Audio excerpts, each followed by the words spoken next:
आ जाए। सर्वप्रथम इस कार्यक्रम में उपस्थित सभी लोगों को जय भीम, नमो बुद्धाय। आज इस मंच के माध्यम से मैं आप सभी तक बाबा साहब के विषय में तथा सभी संत महापुरुषों के विषय में अपनी कुछ बातों को, कुछ विचारों को साझा करना चाहूंगा।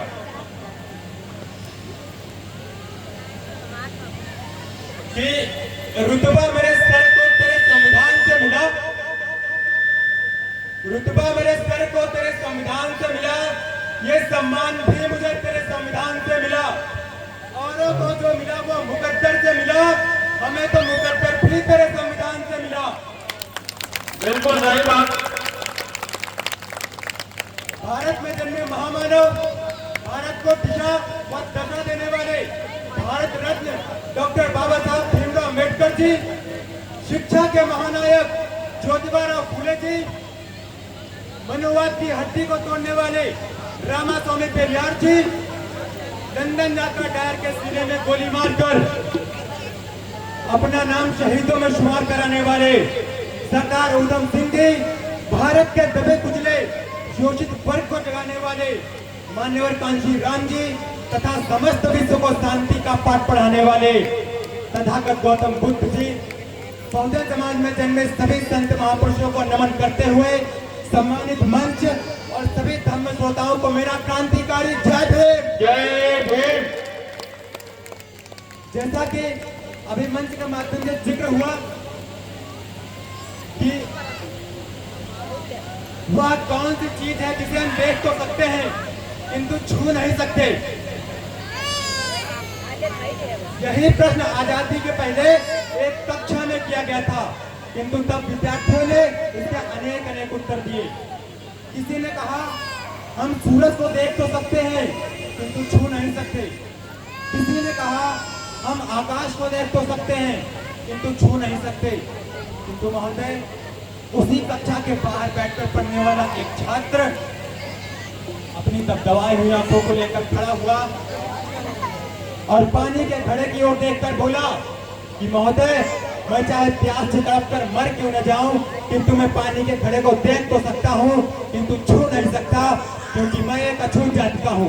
और वह अछूत जाति का विद्यार्थी कोई और नहीं बल्कि हमारे देश के संविधान निर्माता डॉक्टर बाबा साहब भीमराव अम्बेडकर जी थे।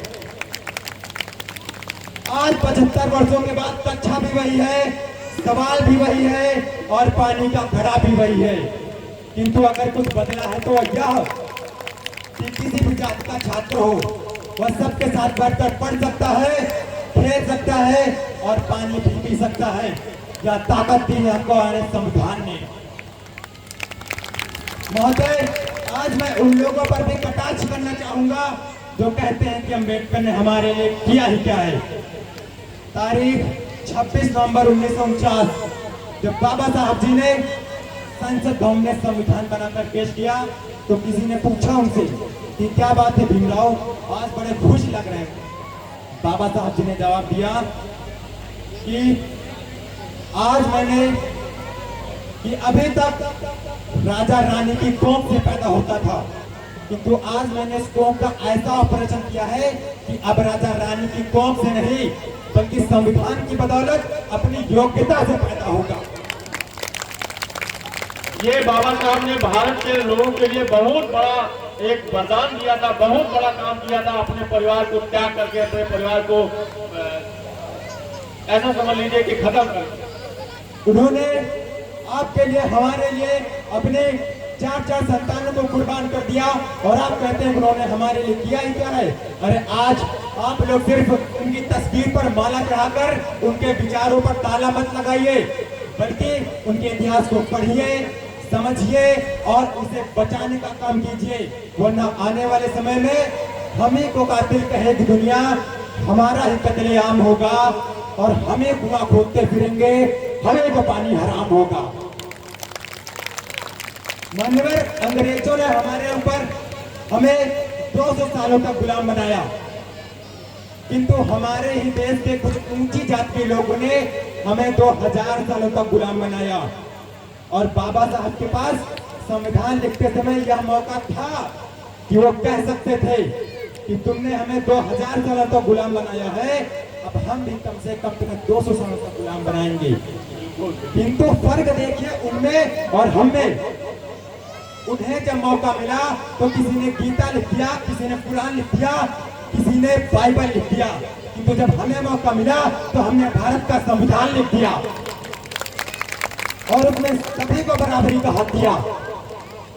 अगली दो पंक्तियों के साथ मैं अपनी वाणी को विराम देना चाहूंगा कि कर सको तो अपनी वाणी में वो हुनर पैदा करो, बदलते रुख हवाओं का ऐसा असर पैदा करो। कि कर सको तो अपनी वाणी में वो हुनर पैदा करो और बदलते रुख हवाओं का ऐसा असर पैदा करो। और अगर जीना चाहते हो इस समाज में मान और सम्मान से, तो दोस्तों अपने अपने घरों में एक अम्बेडकर पैदा करो।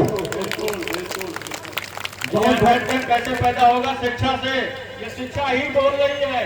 जैसे कहा जाता है, बाबा साहब ने कहा है कि शिक्षा वो शेरनी का दूध है जो जितना ज्यादा पढ़ेगा, यानी जितना ज्यादा उसको ग्रहण करेगा उतना ज्यादा वो दहाड़ेगा। तो शिक्षा ही है ये जो बच्चा दहाड़ रहा हमारा भतीजा।